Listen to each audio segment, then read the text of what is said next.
Well, I thought that we got outplayed by an extremely talented Mason team that's got a lot of weapons, a lot of answers offensively.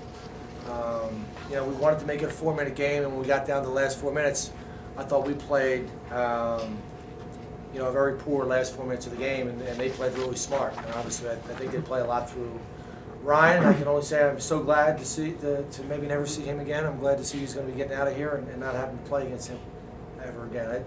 Mason's got a terrific team. They're really talented. Paul does a great job, and I'm frustrated. That we have a hard time sometimes putting all 40 minutes together. Questions? You guys were conceding threes to Brian Allen, and then he hit a couple early. How did that change your strategy defensively? Well, it doesn't change my strategies unless it changes my mood. I mean, we didn't want to concede anything. We wanted to guard him on the three-point line, but my man Humpty, who's a terrific player, on that first shot, just flat out gave it to him like a schoolyard play. I dare you. So you don't do that to anybody, and you certainly don't do it to the first place team in the league. That wasn't part of the plan. And then I thought he got confidence and made his second one, and we just did a poor job, to be honest with you, guarding the lane. Not so much guarding the lane, but flooding the lane with more defensive players. We didn't put enough bodies in the lane. This is way too talented a group to try and play any of these guys one-on-one in the lane. Coach, you had about a 3.5-minute period there towards the end of the game where you scored a couple of points during that stretch. Did Mason do something different, on the defensive side? Yeah, and I don't know that they did anything differently. I thought they stepped up a little further on the three-point line, and they were going to, I thought they contested the three-point line a little closer, and they guarded everybody a little bit. And when we drive the ball to the lane, we have young guys that we're going to drop the ball off to, and I don't think that they're prepared to make those plays. I thought that Mason did a better job, a really good job in the last few minutes, taking away anything at the 1 to 3-point line. It's not a secret. We're a perimeter-oriented team.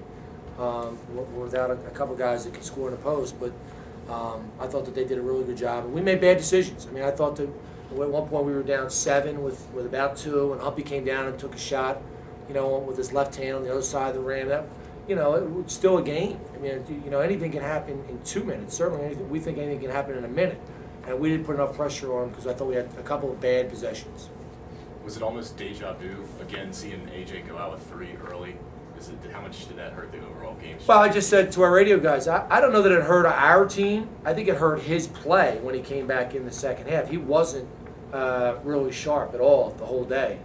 And coming off probably his best game defensively, and this is one of those games that I was hopeful we wouldn't see a defensive game like this, because when the second half started, he had to stop the ball in transition, and they got 2 layups just dribbling right by him. And I don't know if that was the reason, but you could say that the foul trouble affected his mindset. It was clear that you wanted your guys to foul Mike Morrison, but the intentional by Seminoff really seemed to take the wind out of your sails. It did.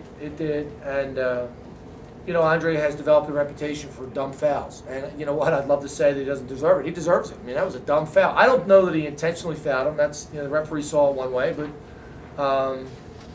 his reputation on those kind of plays doesn't help him. And you know what? We didn't want the shot clock to go all the way down and have Ryan or one of the guards making a play. We figured, one possession, we're going to put Mike on a foul line and see if he'll make 1 or 2 or none, and we'll get the ball back. But he goes, well, I think he went 1 for 2, and they got the ball back, and that wasn't the plan. And a lot of times with my group, the plan isn't always executed as well as we'd might like it to be. You mentioned Pearson before, but you just talked about what a difficult matchup he is, and he seems, if he misses a lot of times in close, he lines up the rebound and puts it back.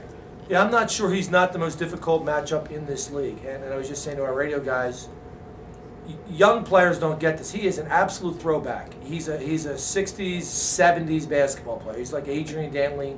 The speed of the game doesn't bother him. Athletes don't bother him. Size doesn't bother him. He's got a way about playing. You can't get him to speed up his game, and he's extremely left-handed. He's a good shooter, not a great shooter. He's good at everything, but the kid is great at putting the ball in the basket, and he's got a great feel for basketball. He just knows how to play. We thought that we had a plan to stop him. We left him open a couple times, and when they needed a bucket, he made 2 threes back-to-back. We didn't want to leave him open, but again, we did a poor job on that. But he's a very unique college basketball player. and he's had an unbelievable college career, and I think I'm going to come to his graduation. Might see him again, though. Yeah, I hope he makes it there. Is rebounding something y'all can continue to work on? Because Mason pulled down 21 offensive. Well, the only way we can rebound with a terrific team like this is we got to do it. We have to send 5 guys to the glass, and we talk about it every day. We drill it every day, and then when the games come, we don't get 5 guys on the glass.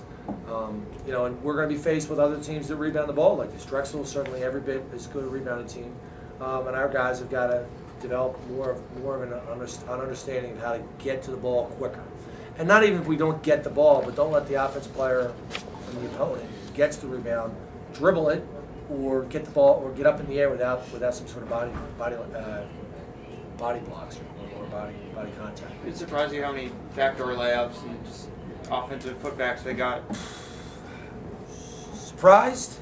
No, I've been around my team. It's the one awareness is the main thing with us. We're playing some young guys that don't have great awareness, but they're playing more minutes than I would hope.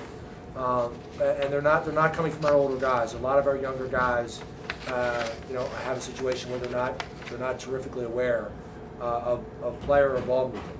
And I'm disappointed because I thought that was the key to the game. And they do a good job. They move the ball. It's an unselfish team. They cut well. They found each other, and we did a really poor job of taking away the rim from them. They got to the rim way too many times, and we talked about it at halftime again. Happened in the second half. All right. Thanks, Nick. Thanks.